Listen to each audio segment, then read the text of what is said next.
हरिओम। बोलो गंगेश्वर महादेव की जय।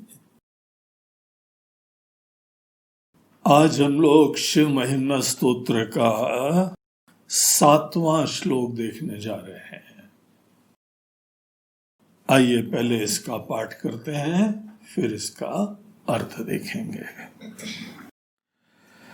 त्रयी सांख्यं योगा पशुपतिमतं वैष्णवमिति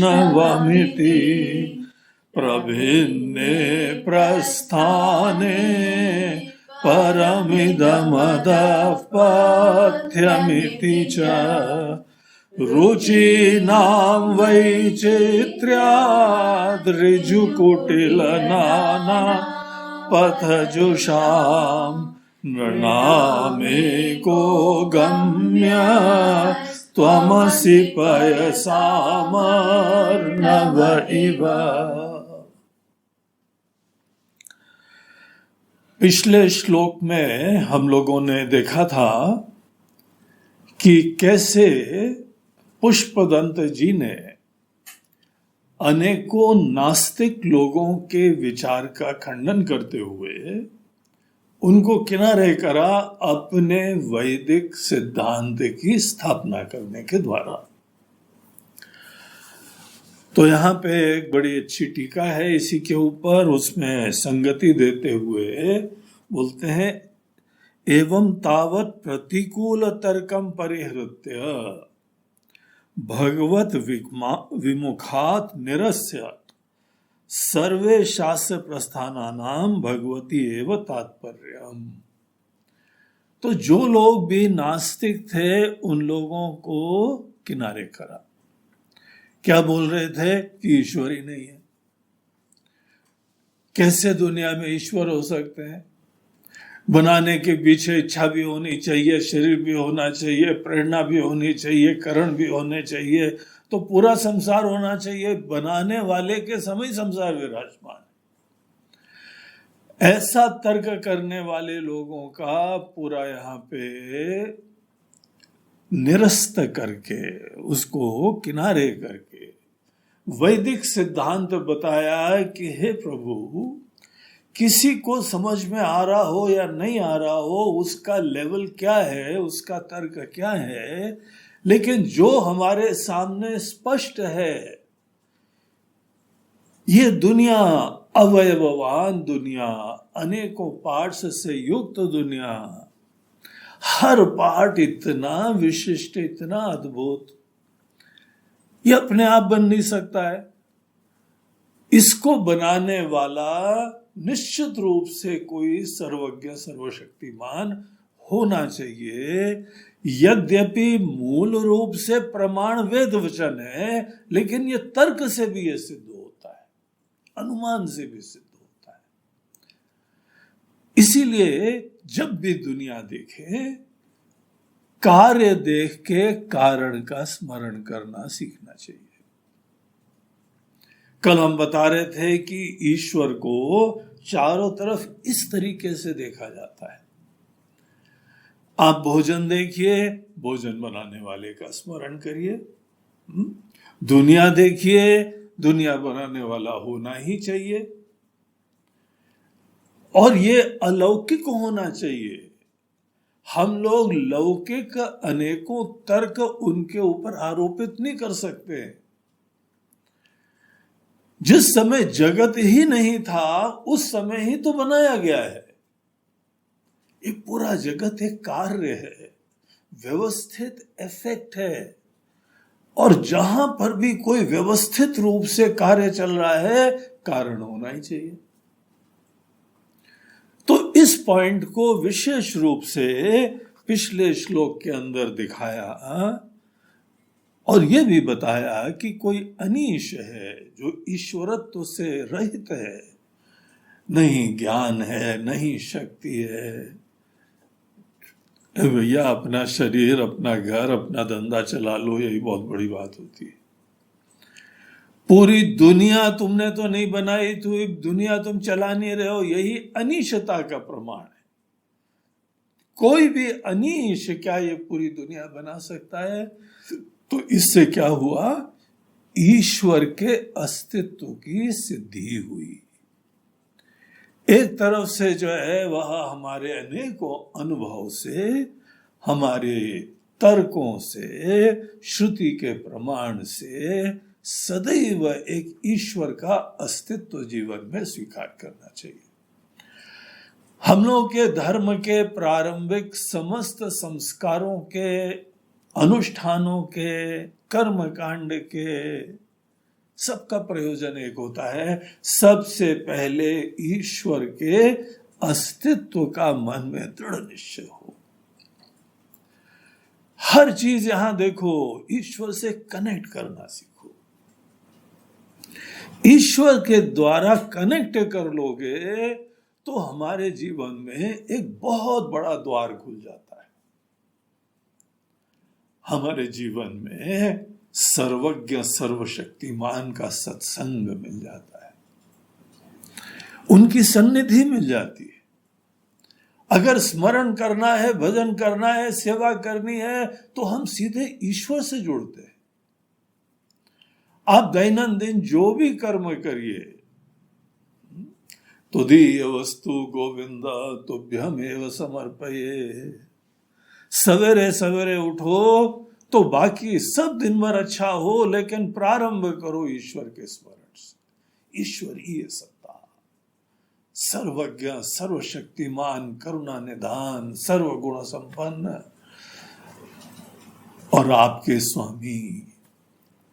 जैसे हनुमान जी अपने आप को भगवान का ही सेवक, दूत, निमित्त यही समझते थे ना, इसी तरीके से अपने आप को समझना प्रारंभ करो। जो भी आपका परिवार है, जो भी आपका वर्ण है, जो भी आपका आश्रम है, जो भी आपकी अवस्था है, जो भी आपकी प्रकृति है, जो भी आपका कर्म का क्षेत्र है, उसको ईश्वर की इच्छा यही समझो। भगवान ने जगत रूपी नाटक पंच में हमको और आपको ये रोल दिया हुआ है। बस ईश्वर के अस्तित्व को ऐसा समझो। समस्त मंदिर उसी ईश्वर के ही प्रतीक है। आपकी नित्य दैनंदिन पूजा पाठ ईश्वर की ही प्रति आराधना है। उनके ही चरणों में आपकी भावांजलि, श्रद्धांजलि, पुष्पांजलि ये अर्पण करना है। हम लोग के जीवन में कोई भी टर्न होते हैं, हर समय संस्कार होते हैं। 16 संस्कार एक हिंदू धर्म के अनुयायी के जीवन में होते हैं। ये लाइफ के टर्निंग पॉइंट्स होते हैं और प्रत्येक टर्निंग पॉइंट में भगवान को ही हाजिर नाजिर जान के, उनको ही मध्य में रख के कोई आशीर्वाद लेते हैं, कोई यहाँ प्रेरणा लेते हैं, उनको वंदना करते हैं। हर समय ईश्वर से जुड़ते हैं। मौसम आते जाते हैं, ईश्वर का स्मरण करते हैं। कहीं बसंत पंचमी आई, कहीं पे कुछ बरसात आई, कहीं पे जो है ग्रहण हुआ, कहीं पे जो है चंद्र ग्रहण, सूर्य ग्रहण। देखिए हम लोग के पूर्वजों की विशिष्टता, हर चीज देवताओं से और उसके उपरांत ईश्वर से जोड़ने की यही यहाँ पे परंपरा है। ईश्वर के अस्तित्व को जीवन में स्वीकारना, अपना जीवन उनका आशीर्वाद देखना, हर चीज जो हमको मिली है उसमें कभी अपना अभिमान न रखना, ईश्वर का प्रसाद देखना, ये सब भिन्न भिन्न चीजें ईश्वर के अस्तित्व को स्वीकार करने से हो जाती है। और धीमे धीमे ईश्वर के साथ जब जो है आपका प्रेम बढ़ना लगता है, भक्ति श्रद्धा आपकी बढ़ने लगती है, तब जाके नेक्स्ट लेवल के ऊपर हम लोग पहुंचते हैं कि अब ईश्वर को अब हम समझना चाहते हैं। वो नेक्स्ट लेवल होता है। वो जैसे कि यहाँ फर्स्ट लेवल से ग्रेजुएट कर लिया आपने नेक्स्ट लेवल, ये हमारे देश की विशिष्टता है, ये हमारी संस्कृति की विशिष्टता है। तो इससे जो है जुड़े रहने से हम लोगों के जीवन में होप भी होती, आशा भी होती, बड़प्पन की संभावना भी होती। और एकमात्र जो दुनिया में सबसे बड़ा नासूर होता है, अभिमान, ईगो, जड़ता, सब चीजों से मुक्ति मिलती रहती है। दुनिया में रहने में, काम करने में कोई हर्जा नहीं रहता है। फिर गंगा जी में डुबकी मारने में हर्जा नहीं है। तैरना नहीं आए तो भी गंगा जी में उतर जाओ, बस चेन पकड़े रहो। तो ईश्वर के अस्तित्व की चेन पकड़े रहो और उसके उपरांत संसार में कोई भी कार्य करो, हर चीजों से जो है वह निर्दोष होके निकल आएंगे और स्नान करके शुद्ध भी हो जाएंगे। जिसको ईश्वर की अवेयरनेस नहीं होती है, उसके कर्म में केवल ईगो फुलफिलमेंट की प्रधानता होती है। जो राम जी का दूत नहीं होता है, वो केवल अहम की संतुष्टि करता है, इसलिए कर्म बंधन हो जाता है। रमण महर्षि जी भी एक जगह बोलते हैं, ईश्वरार्पितम नेच्छया कृतम चित्त शोधकम मुक्ति साधकम। अगर ईश्वर से आप जुड़े रहते हैं, उनको ही समर्पण करते हैं, तो यही कर्म, यही संसार, यही रिश्ते, सब कार्यकलाप चित्त शोधकम, मन को निर्मल करने के लिए निमित्त बन जाते हैं। तो पिछले श्लोक का ये यहाँ पे विषय था। अब यहाँ पे इस श्लोक में क्या करने जा रहे हैं, बोलते हैं इसी विषय को जो जो अनेकों हम लोगों के देश के अंदर वैदिक धर्म बहुत प्राचीन है और ये बहुत ही विलक्षण देश है हम लोगों का।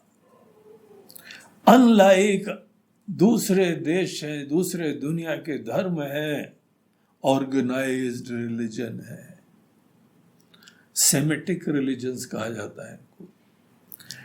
तो ये जितने भी रिलीजन है, इनमें आपको जो है बस जो भी कोई यहाँ पे उनके पादरी या मुल्ला कह दे, आपको बस चुपचाप फॉलो करना होता है। ये ऐसा नहीं है यहाँ पे, हम लोग के देश में ऐसी बात नहीं है।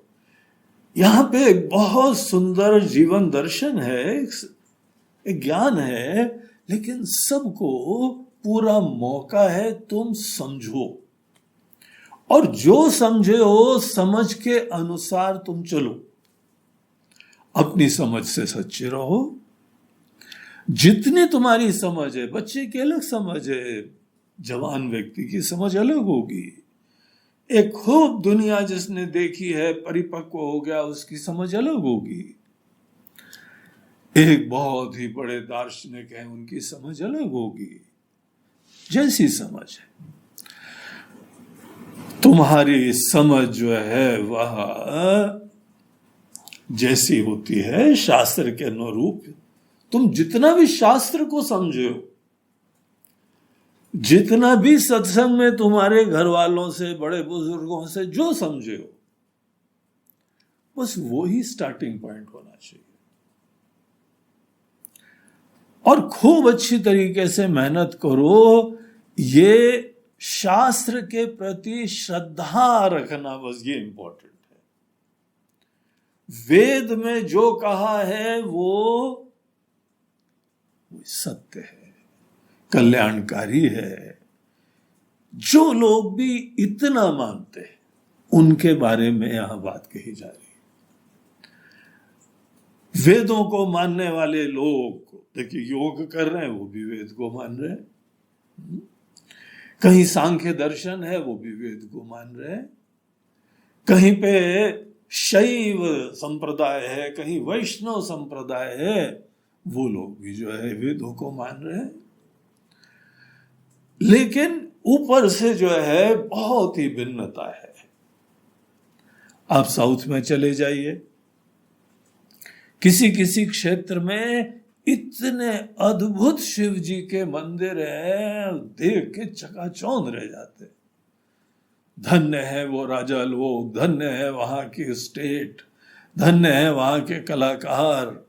ऐसी चीजें बनाई हैं कि दुनिया में कहीं नहीं बनी हुई। उनके पूरे ही जो है शहर का केंद्र बिंदु भगवान होते थे, वो ही सर्वे सर्वा होते थे। कहीं पे जो है वैष्णव देखिए वो मंदिर, इतने अद्भुत भगवान के मंदिर बने हुए हैं। पद्मनाभ मंदिर, उडुपी में भगवान कृष्ण का मंदिर, जगन्नाथ मंदिर, ये सब जो है भगवान विष्णु के उपासक लोग रहे। लेकिन उनमें सब में सुंदरता क्या है? मूल रूप से सब वेदों के प्रति श्रद्धा रखते हैं। लेकिन वेदों के ऊपर श्रद्धा रखने के उपरांत भी ऐसा कोई नहीं है यहाँ पे पोप या कोई इमाम बैठ के सबको जबरदस्ती यही मनवा रहा है। बोलते हैं नहीं, यही मूर्ति, यही साधना, देखिए यही विलक्षणता है। सबको जो है श्रद्धा होने के उपरांत तुम्हारी भगवान के प्रति भक्ति ईश्वर के किस अवतार के प्रति होती है, कोई बात नहीं। शिव जी के प्रति होती है, कोई प्रॉब्लम नहीं। माता जी के प्रति होती है, गणेश जी के प्रति होती है, हनुमान जी के प्रति होती है, कार्तिकेय के प्रति होती है, किसी के प्रति भी होती हो। मूल चीज क्या है? वेदों के प्रति श्रद्धा विराजमान है। फिर ईश्वर के विविध अवतार या अनेकों शास्त्रों में प्रतिपादित देवता, किसी के प्रति भी श्रद्धा हो। ऐसे लोगों को यहां पे फोकस करते हुए कहते हैं कि त्रयी सांख्यम योगः पशुपति मतम वैष्णवमिति। त्रयी अर्थात वेदों को जो है बहुत प्राचीन काल से 3 कहा जाता था, लेकिन उसके अंतर्गत बाद में अथर्व वेद कहते हैं, थोड़ा लेटर स्टेज में आया, उसी के अंदर 3 में ये वो गिन लिया जाता है। तो ये जो यहाँ पे 3 वेद हैं, 4 वेद हैं, ये ही जो है मूल आस्था सब लोगों की। इतना ही बस कोशिश करनी चाहिए। इतना हमारी एजुकेशन सिस्टम में, इतना हमारे संस्कारों में, इतना अनेकों सत्संगों में ये होना चाहिए कि वेदों के प्रति आस्था सबकी बनी रहे। इसको भगवान की वाणी समझना चाहिए, इसकी इज्जत होनी चाहिए। वेदों की इज्जत बनी रहेगी, वेदों का पाठ सीखना चाहिए। वेदों के मंत्र का पाठ बड़ा एक अलग ट्रेडिशन है। वेदों के मंत्र के पाठ की महिमा इतनी अपरंपार है कि अनेकों विदेशों में, खासकर जर्मन लोग जो है ना, इसके प्रति बहुत श्रद्धा रखते। वेद ले गए। सबसे पहले हमने रेडियो पे संस्कृत न्यूज जर्मन रेडियो की सुनी थी। उसके बाद धीमे धीमे जो है ऑल इंडिया रेडियो में भी संस्कृत न्यूज चालू हुई। मैक्स मिलर जर्मन फिलोसोफर थे, उन्होंने बहुत वेदों के ऊपर लंबी चौड़ी व्याख्या लिखी। उन लोगों ने वहां पे हॉस्पिटल में मरीजों के साथ वैदिक चैंटिंग की महिमा देखी कि सेम प्रकार के बीमारों को एक जगह वैदिक मंत्र सुना, एक जगह जो है वो नहीं सुना है। स्पष्ट रूप से क्लिनिकली डिफरेंस दिखाई पड़ता था। एनीवे, ये हमारी श्रद्धा बोल रही है, ये लोगों की भी अनुभूति बोल रही है। वेदों के प्रति श्रद्धा स्थापित करके फिर उसके उपरांत आपके जो भी कुल देवता हैं, आपके जो संप्रदाय के देवता हैं, आप देश के किस क्षेत्र से हैं, वहां पे संतों ने कौन सी परंपरा चालू करी है। हर जगह देखिए, तुलसीदास जी महाराज ने उत्तर भारत में कैसे रामायण आदि ये सब चीजें चला दी। कहीं पे गुजरात में, कहीं पे महाराष्ट्र में, कहीं पे साउथ में, एक से एक संत और अपनी परंपराएं हैं।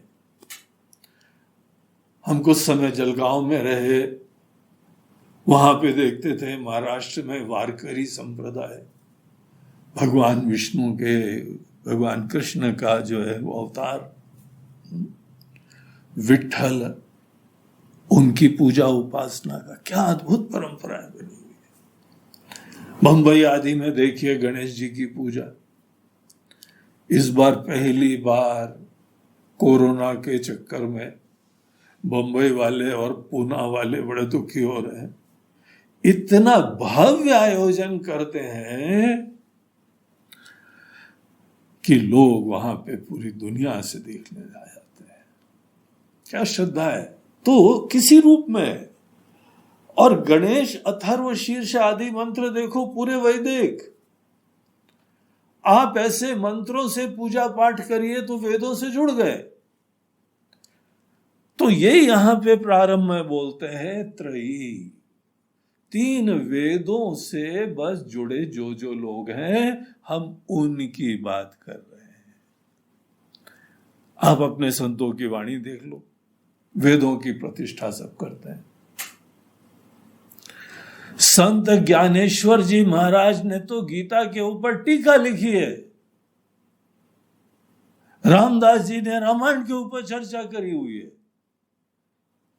परम परम भक्त हनुमान जी के, और हनुमान जी किसके भक्त है? घूम फिर के आप देखिए सब वेदों से जुड़े हुए हैं। ये पूरी ध्यान रखो अपने परिवारों में भी। जाने अनजाने, डायरेक्टली इनडायरेक्टली चर्चा वेदों की महानता की करते रहो कि हम लोग ये परंपरा आई है, ये प्रारंभ जो है कहीं से हुई हो, किसी संतों से हुई हो, उन्होंने अपनी तरफ से पूरी कोशिश करी वेदों के सिद्धांत को प्रतिष्ठापित करने के लिए। ये यही नहीं है कि यहां वेद हमारी परंपरा में है, ये सत्य है।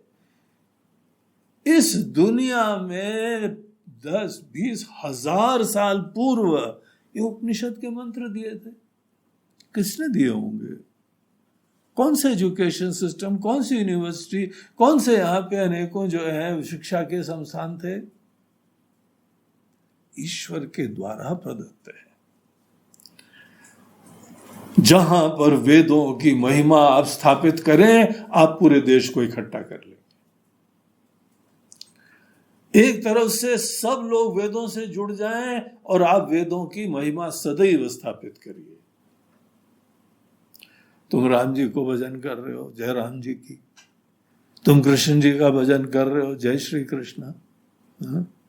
तुम शिव जी को जो है मान रहे हो, ओम नमः शिवाय, हर हर महादेव।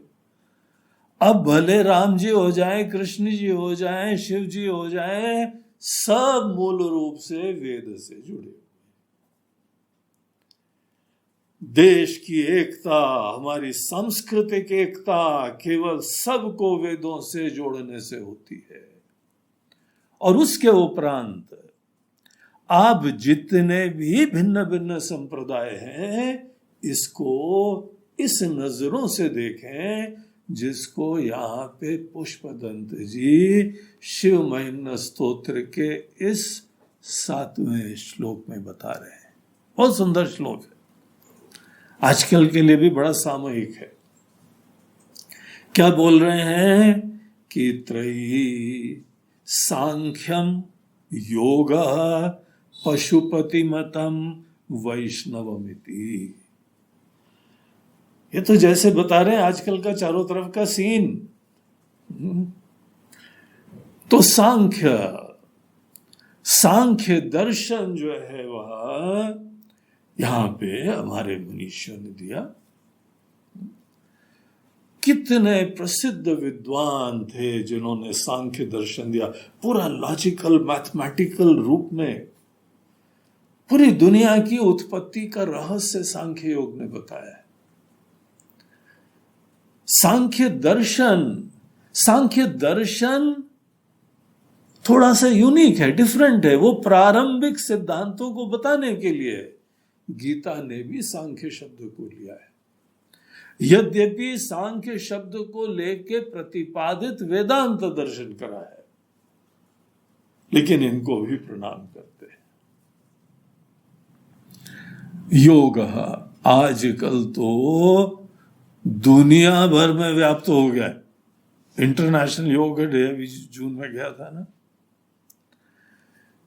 जो वर्ष का सबसे बड़ा दिन होता है, द लॉन्गेस्ट डे, उस दिन योग दिवस मनाया जाता है। और योग को जो है चारों तरफ प्रतिष्ठापित करके हमारे प्रधानमंत्री मोदी जी ने भी वैदिक धर्म की प्रतिष्ठा करी, लेकिन बड़ी बुद्धिमत्ता से करी। उन्होंने योग रूपी एक साधना को सामने प्रस्तुत करा, जो कि सब जानते हैं कि हेल्थ के लिए बड़ी कल्याणकारी। हेल्थ को निमित्त बना के आज पूरे विश्व में योग का अभ्यास हो रहा है। यूनाइटेड नेशंस के जितने मेंबर्स हैं, 99% लोगों ने इसको वहां पे पास करा रेजोल्यूशन, और योग दिवस मनाने का स्थापना करी। सब लोगों का स्वास्थ्य अच्छा हो, सबका मन अच्छा हो, योग इसी की जो है वह पूरा फोकस करता है। पतंजलि महर्षि जी ने यह योग का हम लोगों को पूरे अष्टांग योग का दर्शन दिया, और उसका एकमात्र प्रयोजन सबका शरीर और मन सबका अच्छा बनना है। और वो भी ईश्वर के प्रति श्रद्धा को बड़ा महत्व देते हैं। यम और नियम प्रारंभ में बताते हुए उसमें नियम में बोलते हैं ईश्वर प्रणिधान, ईश्वर के प्रति शरणागति, भक्ति, ये तुम्हारे अंदर जरूर होना चाहिए। केवल हाथ पैर चला के, एक्सरसाइज करके और ये सब योगासन करके, प्राणायाम करके काम नहीं बनेगा। तुम्हारा मन पूर्ण रूप से शांत हो, सुंदर बने, समाहित हो, उसके लिए जीवन में ईश्वर प्रणिधान बहुत आवश्यक है। ये उन्होंने प्रारंभिक सोपानों में स्पष्ट कर दिया। तो वो नास्तिक नहीं है, वो लोग भी आस्तिक दर्शन वाले। ईश्वर को जो माने वो हमारे इस समय वो आस्तिक है। देखिए, आस्तिक नास्तिक शब्द एक भिन्न भाव से भी प्रयोग होता है। जो वेदों को मानते हैं उनको भी आस्तिक कहा जाता है। जो वेदों को नहीं मानते हैं, बल्कि आध्यात्मिक दर्शन भले क्यों ना हो, जैसे बौद्ध और जैन, वो लोग वेदों को प्रमाण नहीं मानते, तो उन सबको दार्शनिक लोग नास्तिक भी कहते हैं। नास्तिक शब्द एक कॉमनली जो प्रचलित है, जो भगवान को मानने वाला। लेकिन विद्वानों के लिए नास्तिक उन लोगों के लिए भी प्रयोग होता है, यद्यपि बहुत ही स्पिरिचुअल है, आध्यात्मिक है, लेकिन वेदों को प्रमाण नहीं मानते हैं। तो आप किसी सत्संग में जाएं, वहां पे अगर कोई ऐसा बोले तो समझ जाना कि आशय केवल इतना है, ये लोग वेदों को नहीं मानते हैं। बाकी अच्छी अच्छी बातें कह रहे होंगे, कोई प्रॉब्लम नहीं है। हमारे लिए वो कंसिडरेशन बहुत इंपॉर्टेंट है, और जो समझना चाहे उसको समझाने के लिए अब रेडी है। अब नहीं समझ सकते, इसीलिए हम प्रारंभ में बोल रहे हैं कि बस श्रद्धा रखो वेदों के प्रति। बौद्ध दर्शन और वेदांत दर्शन में सूक्ष्म भेद समझना चाहते हो, पूरा शास्त्रार्थ करने के लिए रेडी होना चाहिए। और उसके लिए हमको एक दर्शन की तो विद्वत्ता चाहिए ही ना, कम से कम। इसीलिए वो चीजें नहीं, शुरुआत में केवल ये श्रद्धा काफी है कि वेदों की महिमा बनाए रखो। और सांख्य दर्शन, योग दर्शन, हाँ, जब कोई ये बोलने लगे योग दर्शन से ही जो है सब कुछ हो जाएगा, तो उनके साथ चर्चा होती है, शास्त्रार्थ होता है, और ये बताया जाता है देखो भाई, योग तुमको यहां तक ले जाएगा, सांख्य यहां तक ले जाएगा, आगे तुमको कुछ और चिंतन करना पड़ेगा। उपनिषद वेदांतों में जो बताया है उसके बारे में समझना पड़ेगा। लेकिन शुरुआत में इन लोगों से कोई हमको प्रॉब्लम नहीं। योग का अभ्यास पूरी दुनिया में हो, हमको तो बहुत खुशी है। एक ना एक दिन लोग योग की जड़ों में जाएंगे, ईश्वर के भक्त बनेंगे, वेदों से जुड़ेंगे, और एक दिन, वो दिन अभी बहुत दूर है, एक दिन पूरी दुनिया में वेदों में प्रतिपादित, वेदांतों में पढ़ाया हुआ वेदांत दर्शन पूरी दुनिया में आएगा, अगर तुम योग से जुड़े हो तो भी। आज नहीं समझ में आएगा, लेकिन योग के अभ्यास से तुम्हारा शरीर, तुम्हारा मन सुंदर बन जाएगा, समाहित हो जाएगा। मेडिटेशन करोगे, समाधि का अभ्यास करोगे, ध्यान धारणा समाधि, योग समाधि तक ले जाएगा ना तुमको। तो यहां तक तुमको ले जाएगा, तब उसके उपरांत फिर वेदांत की बातों का महत्व पता लगेगा। त्रयी सांख्यम योगा पशुपति मतम। पशुपति मत जो है, पाशुपात शास्त्र है, शैव लोगों का दर्शन होता है। तो वो लोग जो है सीधे ब्रह्म का नाम और ये नहीं, शिव जी के नाम से जोड़ के उन्होंने कुछ वेदों के सिद्धांत उपासना कर्म में लगाए हुए। तो ये जो है अनेकों क्षेत्रों में, कश्मीर में ये पाशुपत दर्शन संप्रदाय खूब चला था। एक से एक बड़े बड़े विद्वान थे वहां पे। पशुपति नाथ उधर भी जो है वो चलता है, उनके नाम से स्थापित है। तो ये कई जगह जो है शिव जी की उपासना होती है, शिव जी का भजन होता है, पाशुपत दर्शन को फॉलो करा जाता है। अगर कोई कहीं ईश्वर की आराधना कर रहा हो किसी नाम से, किसी रूप में, तो वेदों को जानने वाले लोगों के मन में कोई चिंता नहीं होती। एक बार कोई व्यक्ति अपने गुरुदेव के पास आया, बोलते हैं गुरु जी, I am very impressed by Hinduism, हम हिंदुइज्म में कन्वर्ट होना चाहते हैं। तो बड़ा उन्होंने विलक्षण उत्तर दिया। उन्होंने बोला देखो, तुम बिल्कुल सही रास्ते में जा रहे हो, तुम वेदांत दर्शन, हिंदू धर्म, इन सब चीजों का रहस्य तुमको प्रभावित कर रहा है, और तुम इसमें खूब रमना चाहते हो, जीवन ही समर्पित कर देना चाहते हो, बहुत अच्छी बात है।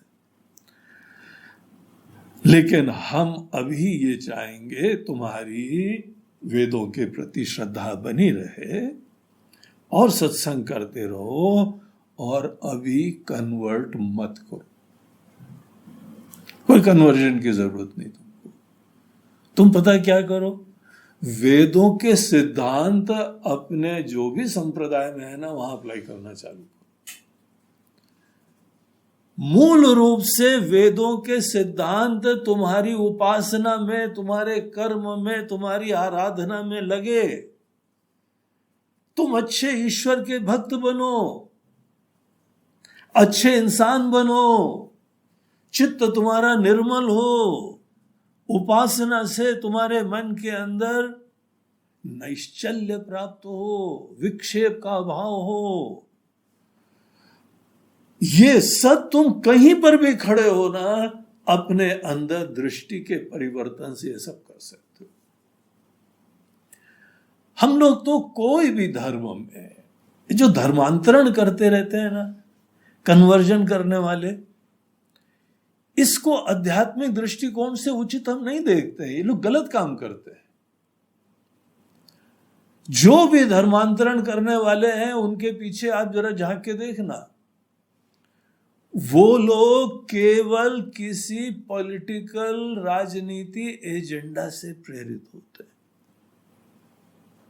अपने वोट बनाते हैं। ईसाई धर्म का प्रारंभ भी ऐसे ही हुआ था।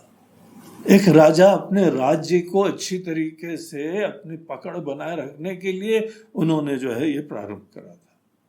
देखो उसका इतिहास ऐसे चालू हुआ था। इस्लाम में भी यही हमने कुछ जैसे बातें सुनी हुई है। मूल रूप से हर जगह जहां चल रहा है अपनी राजनीति बनाए रखने के लिए, यहां पर हम लोग राजनीति के लिए नहीं करते हैं। इसीलिए हिंदू लोग चारों तरफ कन्वर्जन नहीं करते हैं। किसी को मिले उन लोगों का पूरा टारगेट रहता है। ईसाई मिशनरियों को टारगेट दिया जाता है, जैसे सेल्स वालों का टारगेट होता है ना, इस महीने तुमको 10 लाख सेल करनी है। हमारे वहां आते हैं एक्वा गार्ड वाले, सब बेचारे इतने थे, गुरु जी कुछ तो ले लो, आज हमारा टारगेट पूरा नहीं हो रहा। बोला तुम्हारा टारगेट हो रहा है, टारगेट के चक्कर में हम खरीदें? बोलते महाराज जी नौकरी चली जाएगी, कुछ तो ले लो। हमारा बॉस बड़ा जो है वो खुंदक वाला है, निकाल देगा नौकरी से, टारगेट ही नहीं है। हर बार टारगेट देते रहते हैं। ठीक है, ये तो दुनिया की रीति है, अनेकों दुकानदार है, सेल्स करनी है। लेकिन ईसाई मिशनरियों को टारगेट दिया जाता है, कितने इस महीने कन्वर्ट करे, वो योजनाएं बनाते हैं। कुछ भी झूठ फरेब नाटक दबाव करके कन्वर्जन करना है बस। तो राजनीति एजेंडा है। हम लोग क्यों नहीं करते हैं? क्योंकि हमारा राजनीतिक एजेंडा नहीं है। हमारा एजेंडा आपका विकास है, आपकी मुक्ति है, आपकी भक्ति है। इसी चक्कर में वो बढ़िया बढ़िया गीत भी सुनाते हैं, बढ़िया बढ़िया तीर्थ भी उनके होते हैं, लेकिन अंततः घूम फिर के वो एजेंडा होता है। हम लोग जो है वो भी आजकल कन्वर्जन के लिए काम कर रहे हैं। हम लोग बस बोलते हैं घर वापसी। तुम लोगों को धोखा दे के, प्रलोभन दे के धर्मांतरण करा दिया गया है, अब हम घर वापसी करवाएं। हमारे गुरुदेव कहते थे देश में 2 तरह के लोग हैं बस। एक वो जो हिंदू हैं और एक वो जो हिंदू थे। या इस देश में जो भी है, कोई थोड़ा बाहर से आए हुए हैं, ईरान पर्शिया वगैरह से थोड़ी लोग आए, सभी यहीं के लोग हैं। उनका डीएनए टेस्ट कर लो, सबका डीएनए टेस्ट करो, वो सभी यहाँ के हिंदू लोग ही निकलेंगे, देश के वासी निकलेंगे। तो किसी न किसी को कोई प्रलोभन देके, कोई डरा धमका के, कोई राजा आया तो थोक में सबको बना डाला। इतिहास में ये सब हुआ है। आज हम लोगों को अपने घर वापसी के लिए सबकी कोशिशें अवश्य करनी चाहिए। लेकिन हमारा आध्यात्मिक दर्शन यह है, तुम जिसकी भी उपासना कर रहे हो, यही जैसे शिव जी, राम जी, कृष्ण जी की उपासना के सिद्धांत हैं, वही तुम अपने भगवान के लिए अप्लाई करो। इससे तुम्हारा सच्चा हित होगा।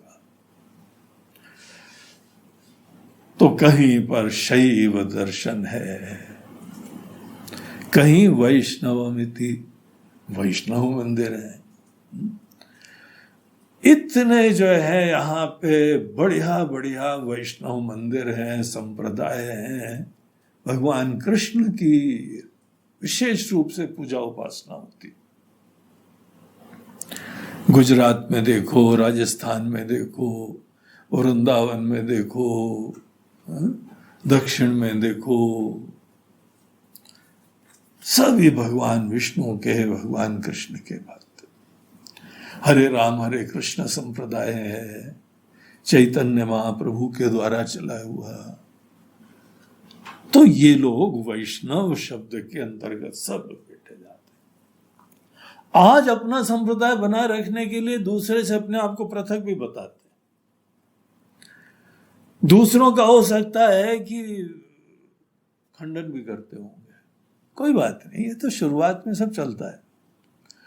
लेकिन ये सब वेदों के प्रति श्रद्धा रखने वाले और उपनिषद प्रतिपाद्य सिद्धांतों से ही आराधना उपासना करने वाले लोग हैं। ये जितने सब लोग हैं, त्रयी सांख्यम योगा पशुपति मतम वैष्णवमिति प्रभिन्ने प्रस्थाने, सबके अपने अपने शास्त्र उन्होंने बना लिए, संप्रदाय बना लिए, उन लोगों को डायरेक्शन देने के लिए, अपने अपने अनुयायियों को लिए पूरा एक हैंडबुक देने के लिए, ऐसा सवेरे करो, ऐसा खाने के समय करो, ऐसा ये करो, ऐसी पूजा करो, ऐसी आरती करो, ऐसी आराधना करो। संप्रदायों में हम लोगों को भगवान की पूजा, आराधना, सेवा के डिटेल्स दिए जाते हैं। कोई हर्जा नहीं है, अच्छी तुम पूजा उपासना करो और तुमको अच्छी भक्ति प्राप्त हो, ईश्वर के प्रति आस्था प्राप्त हो। हम मात्र इस चीज को देखते हैं। तो सबके अपने भिन्न भिन्न संप्रदाय हैं, भिन्न भिन्न शास्त्र हैं, उसमें दोष नहीं है। हमारे अपने ही लोग हैं, अपने अंदाज से भजन कर रहे हैं। देखो, तुम एक ईश्वर का भी कोई भी रूप ले लो, राम जी का ले लो। एक जगह राम जी की फोटो हमने देखा, वो पूरे राजा राम की तरह पूरे परिवार के साथ है। एक जगह देखा वो तीर कमान लिए हुए, धनुष बाण लेके जंगल में जा रहे हैं। एक जगह देखा विरक्त के रूप में, एक जगह देखा वो बाल राम जी के रूप में। एक देवता के भी भिन्न भिन्न रूप हो जाते हैं ना, ईश्वर के भी उसी तरह भिन्न भिन्न रूप हो जाते हैं। इसमें दोष नहीं देखना चाहिए, यही तो एकता। विद्वान लोग देश में ऐसी तो एकता देखते हैं। एज लॉन्ग एज तुम जो वेदों के प्रति आस्था रखते हो, तुम सब एक परिवार के। तो वैष्णवमिति कि हमारे देश में सब लोग हिंदू हैं। कौन हिंदू है? इसके पीछे बहुत ही भिन्न भिन्न लोग अपने विचार रखते हैं। आरएसएस और विश्व हिंदू परिषद वाले वो लोग ये बोलते हैं कि जो भी भारत देश में रहते हैं वो सब हिंदू हैं। ये एक अपनी परिभाषा है, ठीक है, बढ़िया है, राजनीति दृष्टिकोण से, देश की एकता की दृष्टिकोण से ये परिभाषा है। लेकिन हमारे इस ऐसे शास्त्र, ऐसे आचार्य, इन लोगों के दृष्टिकोण से ये नहीं है। कौन है हिंदू? जो वेदों को प्रमाण मानते हैं। एज लॉन्ग एज कोई वेदों को प्रमाण माने, हम उसी को ही सनातन धर्म, हिंदू धर्म। आर्य समाजी लोग भी मूल रूप से वेदों को प्रमाण मानने वाले, सभी हमारे अपने लोग हैं। थोड़ा बहुत विचारों में भेद होना कोई हर्जा नहीं है। जैसे भोजन पानी में सबका टेस्ट अलग होना, क्या फर्क बात, कोई प्रॉब्लम नहीं। उसी तरीके से भिन्न भिन्न संप्रदायों के कोई यूनिक फीचर्स होने में दोष नहीं है। तब प्रॉब्लम आता है जिस समय कोई वेदों को प्रमाण नहीं मानता है, वो यहां विघटन करेगा। यद्यपि हम उनका भी आदर करते हैं, नास्तिक दर्शन वाले जैसे बौद्ध हो, जैन हो, उन लोगों का भी आदर होता है, क्योंकि निष्ठावान लोग हैं, तपस्वी लोग हैं, सच्चे लोग हैं। और कोई भी व्यक्ति अपने बुद्धि से प्रेरित होकर कुछ काम करता है, बुद्धिमान व्यक्ति के साथ ही चर्चा करी जा सकती है। और सब लोगों को स्वतंत्रता दी गई है कि आप अपने विचार से कार्य करिए। फिर हम लोग जो है वहां आचार्य लोग बैठ के चिंतन करते थे। आजकल जैसे टीवी शो चलते हैं ना मनोरंजन के लिए, पुराने जमाने में विद्वानों के शास्त्रार्थ ही सबसे बड़ा अल्टीमेट मनोरंजन था। इतना एक्साइटमेंट होता था कि पता लगा बौद्ध धर्म के आचार्य बैठे हुए हैं, आज यहाँ पे जो है एक शंकराचार्य आए हुए हैं और उनके साथ हमारे आचार्य का वार्तालाप हो रहा। टिटोरा पीटता था और चारों तरफ जो है एक्साइटमेंट होता था, भीड़ जमा होती थी, ध्यान से सब पिन ड्रॉप साइलेंस में एक एक बातें सुन रहे होते थे। और धन्य है ऐसे महान लोग, डंके की चोट पे बोलते थे अगर महाराज जी हमने आपको कन्विंस कर दिया तो आप परिवर्तन, अगर हम समझ जाते हैं आपकी बात तो हम उसी ही सिद्धांत के अनुयायी बन जाएंगे। ऐसे यह देश था। इसीलिए शुरुआत में कोई सबकी भिन्नता हो कोई चिंता नहीं करो, सबको रिस्पेक्ट दो। यहां बोलते हैं भिन्न भिन्न लोग हैं, अपने हिसाब से ये बोलते भी हैं कि परम इदम, हमारा मार्ग ही परम है, श्रेष्ठ है। तो कोई बात नहीं, एक खिलाड़ी है बोलते हैं फुटबॉल ही अच्छा है, क्रिकेट ही अच्छा है, हॉकी अच्छा है, बैडमिंटन अच्छा है, टेनिस अच्छा है। तुम तो बढ़िया खेलो, तुम तो खूब सेवा उपासना करो, अपनी सुंदर भक्ति का परिचय दो, ये प्रधान है। तो अगर कोई अपने अपनी चीजों को महान बोलता है तो कोई हर्जा नहीं होता है। रुचि नाम वैचित्र्यात् ऋजु कुटिल नाना पथजुषाम, रुचि नाम वैचित्र्यात्, सबकी अपनी अपनी प्रारंभिक रुचि का आदर करो और उसके अनुसार सब अपनी भक्ति आराधना के पथ पे चले। और पहला पड़ाव, आप अपने इष्ट देवता के प्रति सच्ची भक्ति का परिचय दो। आप अच्छे जो है इंसान बनो, अच्छी श्रद्धा प्यार से युक्त हो, सुंदर दैवी गुणों से युक्त हो। ये अच्छे दैवी गुणों से युक्त होना सभी संप्रदाय तो बोलते हैं ना, सभी भक्ति श्रद्धा से युक्त होना बोलते हैं। तो उसके लिए कोई भी माध्य हो, कोई हर्जा नहीं होता है। लेकिन यहां देखिए वो समन्वय करते हैं। पुष्पदंत जी बोलते हैं ये सब चीजें ऋजु कुटिल, कोई जो है स्ट्रेट मार्ग है और कोई थोड़ा सा लंबा मार्ग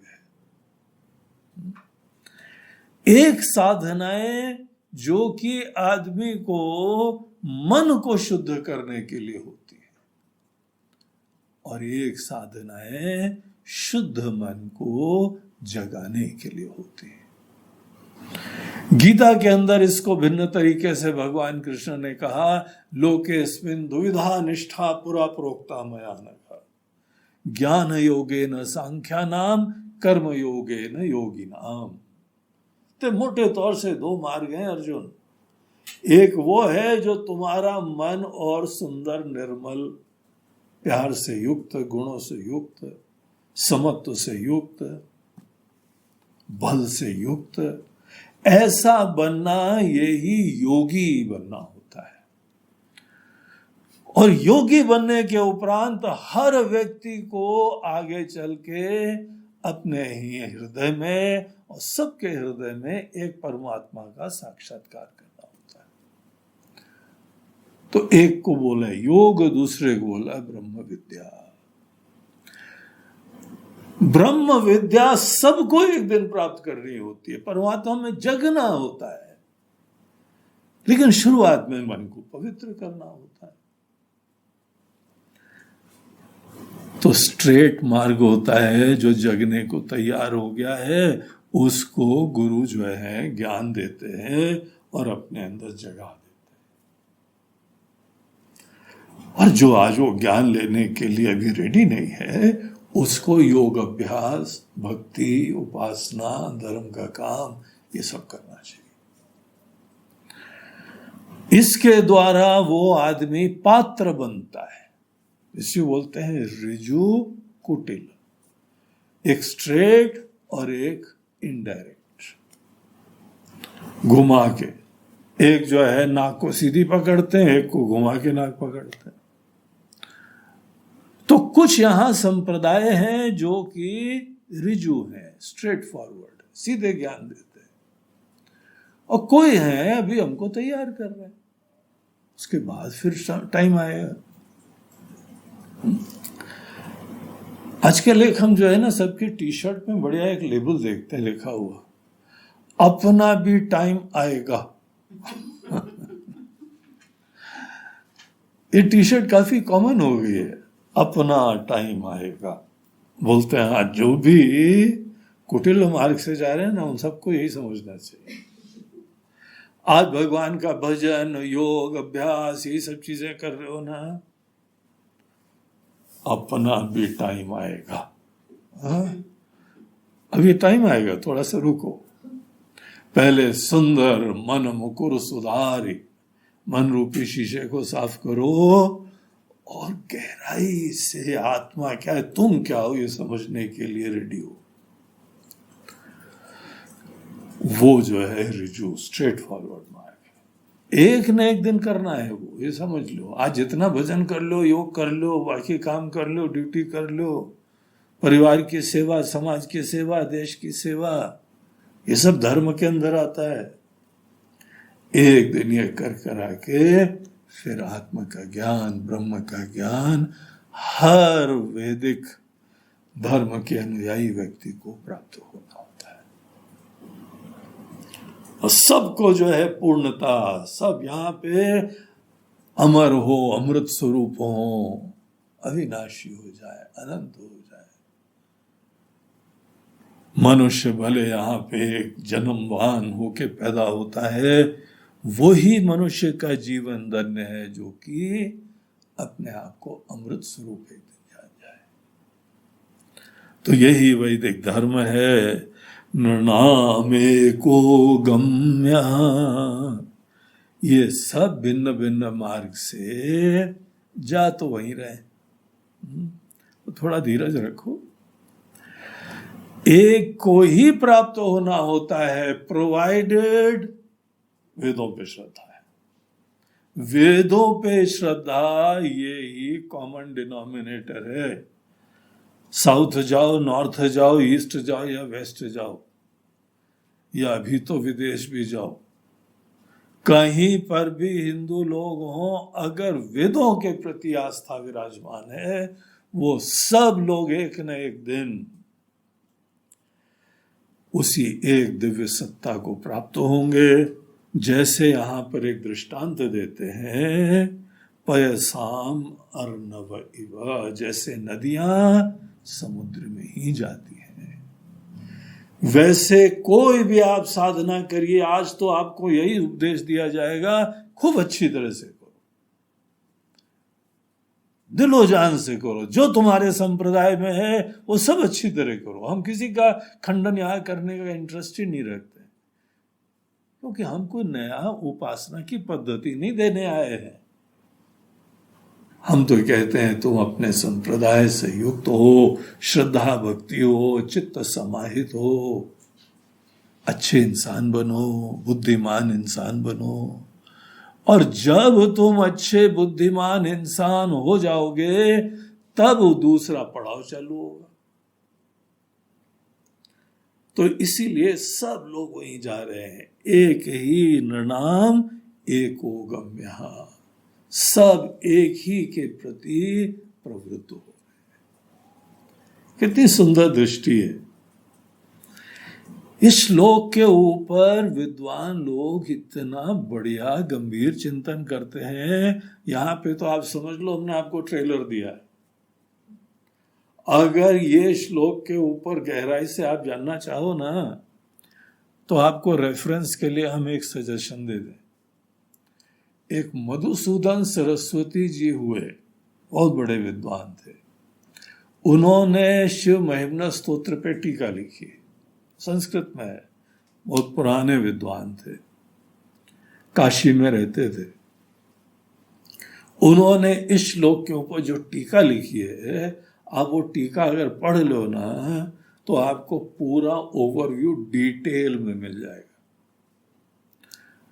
आपके कौन कौन से संप्रदाय हैं यहाँ पे, आपके शास्त्र कौन कौन से हैं, सबका कल्मिनेशन पर्यवसान इसी में कैसे होता है, पूरा डिटेल।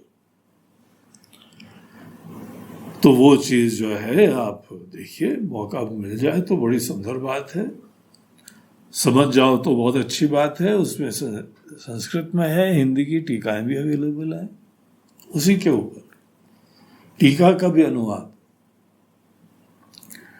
तो है। बहुत अच्छी दृष्टि यहाँ पे, मूल रूप से जो दृष्टि दी जा रही है वो यहाँ पे बड़ी वंदनीय है। तो ये था आज का श्लोक, शिव महिमना स्तोत्र का 7वां वाला। आज का जो ये प्रवचन है, हमारे बंबई के वकील परिवार एडवोकेट सतीश शर्मा जी और उनकी धर्मपत्नी, वो भी एडवोकेट है, एडवोकेट सुमन शर्मा, और पूरा परिवार ही जो है वह वकालत के क्षेत्र में सेवा दे रहा है समाज को। बड़े धर्मनिष्ठ हैं लोग। उनके पिताजी से भी हम मिले थे, उनकी माताजी भी अभी हैं। वो यहाँ पे हमारे आश्रम भी आए थे, उनके साथ हम तीर्थ पे भी गए थे। तो ऐसे जो है धर्मनिष्ठ परिवार, उन्होंने इस संकल्प से ये सेवा दी है कि महाराज जी हमको अपने लिए कुछ नहीं चाहिए, बस यही ईश्वर से प्रार्थना है कि हमारे सनातन धर्म की और वृद्धि हो और सब लोग ईश्वर भक्ति को प्राप्त करें। इस संकल्प से उनकी यह इस प्रवचन के लिए और इसके अलावा आज के नहीं लेकिन 7 दिन के प्रवचन के लिए उन्होंने यह संकल्प से सेवा दी हुई है। कैसी दिव्य निष्काम भावना है। उनको, उनके परिवार को, उनके संकल्प को हमारे बहुत बहुत आशीर्वाद और अभिनंदन। यही भावना है कि सर्वे भवन्तु सुखिनः, और वो भी सर्वे भवन्तु कब, जब वो ईश्वर और वेदों को, अपने सनातन धर्म को माने समझे। बहुत सुंदर भावना है। बहुत खुश हुए। आज पूरा कार्यक्रम उस परिवार के द्वारा प्रायोजित है। हरि ओम।